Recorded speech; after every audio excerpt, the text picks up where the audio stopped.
What's up guys, G-Murph from Mission DJ here. Hope y'all are doing fantastic. Today I want to cover a fun subject, and that is freestyling DJ. How do you do it? I'll tell you how. First and foremost, this is just a preview video, so please click the link in my bio for the full video on YouTube, and like, comment, share, subscribe, do what you gotta do to help me, help you, and Mission DJ. All right guys, so freestyling, how do you do it while DJing?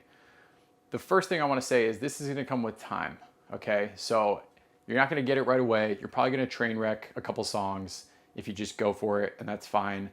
That's what I did. I had a good amount of gigs at my disposal working for event production companies starting out. So I was DJing for like kids parties and corporate parties, and I was just background music a lot of times, which is probably the best gig or gigs to learn how to freestyle because not really anyone is paying attention. So if you can get yourself in front of that type of crowd, it's kind of counterintuitive because you want people to dance, but if you want to learn how to freestyle, it's better to kind of practice when people aren't dancing. However, if they are dancing, then just a bigger challenge, and you can do that too.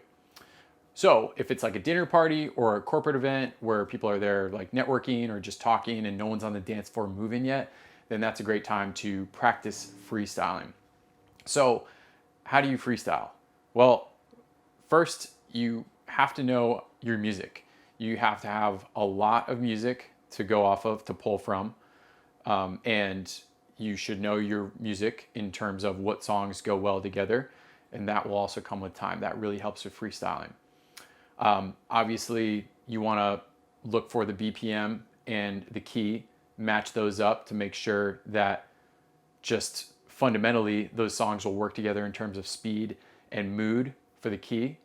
But that's not a fail-safe method because even though the key and the BPM are lined up, the key and or the lyrics of the song just might not match the other song. So those are the first things you're going to look for, obviously, but you also want to learn how to phrase, okay? So that's a big part of it, getting more technical, not just what song goes good with the next song. You have to know phrasing, and the best way to describe phrasing is that you have to line up the structures of these songs, the two tracks that you're mixing, so that they do not break the rhythm or the musical structure that your ear is used to hearing. So if you're mixing out of a chorus, then from the track one, and then you're going into track two, the ear, our human ear, will expect to hear what after a chorus? A verse. So you have to line up these songs and phrase them properly so that that happens when the chorus is done and you shut the volume down, then the verse comes right in for the next song. Or an easier example is an outro to intro. So if you're listening to the outro, chances are you're going to expect that that song is ending and you want to hear the intro of the next song. Also, proper phrasing. Phrasing is pretty complex. I don't want to get too deep into it, but those are just some tips on it.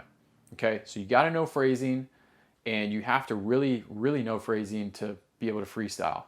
Now, cue points are huge too. Keep cue points on your songs.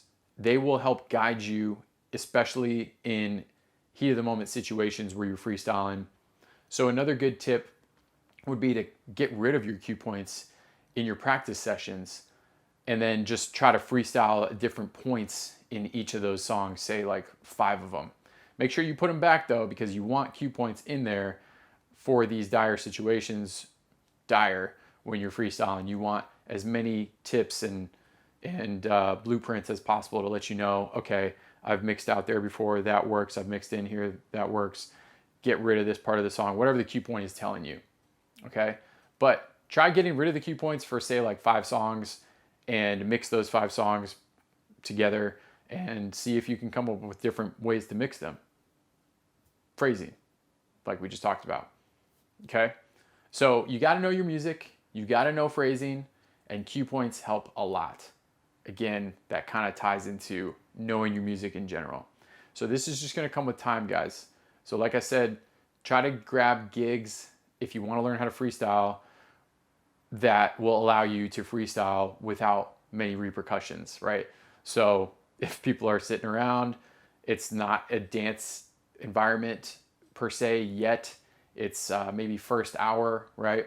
Or it's just a gig that no one was expecting to dance at, like a networking event, background music, whatever it may be. Those are the best times to freestyle and to learn in front of an audience, also live streaming. So go for that. Now, if you guys have any questions, let me know. It's not the easiest to teach how to freestyle. It's probably best to look at others and just get out there and start doing it yourself, okay?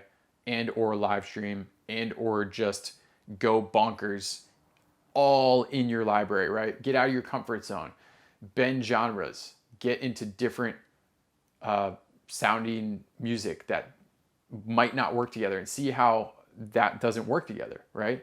And then note, okay, I'm never gonna mix country music with house music again. Obviously, that's quite the clash. But if you did that on the fly at a gig and that was your first time experimenting with it, it's not a good look, right? So try to get all those little bugs out of the way before you get to these gigs and do your homework, know your music. Those are the best tips I can give you for freestyle and DJing. So happy creating, stay creative, stay spinning. I'll talk to you guys soon.